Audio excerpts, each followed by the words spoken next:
వరంగల్లో తొలి వెలుగు స్టాఫ్ రిపోర్టర్ యోగిరెడ్డి ఆర్థిక ఇబ్బందులతో అతను ఆత్మహత్య చేసుకున్నాడు. ఈ విషయం సమాజంలో ప్రతి ఒక్కరు సోషల్ మీడియా ద్వారా అందరూ గమనించారు, చూశారు. ఈ ప్రభుత్వం దృష్టి కూడా వెళ్ళింది. సో యోగిరెడ్డి ఆత్మహత్యతో పాటు ఆర్థిక ఇబ్బందుల వల్ల తన కూతురు కూడా, ఆయన చనిపోయిన తర్వాత తన కూతురు కూడా ఎటువంటి ఇబ్బందులు రాకుండా ఉండాలనే ఉద్దేశంతో తన కూతుర్ని కూడా హత్య చేసి ఆయన ఆత్మహత్య చేసుకున్నాడు. ఇది ఒక జర్నలిస్టు ఆత్మహత్య చేసుకున్నాడు అంటే నేటి తరుణంలో చాలా సిగ్గుచేటుగా ఉంది. ఆర్థిక ఇబ్బందులు జర్నలిస్టుకు ఎంత వెంటాడుతున్నాయో ప్రతి ఒక్కరు సమాజంలో గమనించాల్సిన విషయం ఉంది. ఈ సమాజంతో పాటు ప్రభుత్వం కూడా ఆలోచన చేయాలి.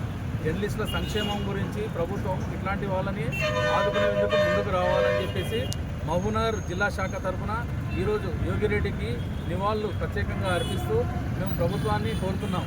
ఇలాంటి మళ్ళీ పునరావృతం కాకుండా ఇలాంటి ఘటనలు అతనికి ఏదైనా ప్రభుత్వం ఆదుకొని ఆర్థికంగా వాళ్ళ కుటుంబానికి చేరదీసి వాళ్ళకు రావాల్సిన యొక్క గుర్తింపుని తెలియజేయాలని చెప్పేసి మహబూబ్నగర్ జర్నలిస్ట్ శాఖ పరన మేము కోరుతున్నాము. ఇటువంటి ఆత్మహత్యలు మళ్ళీ ఒకసారి ఏ జర్నలిస్టు కూడా రాకుండా చూసేందుకు ప్రభుత్వం దీనిపైన కఠినమైన చర్యలు తీసుకోవాలని చెప్పేసి కోరుతున్నాము.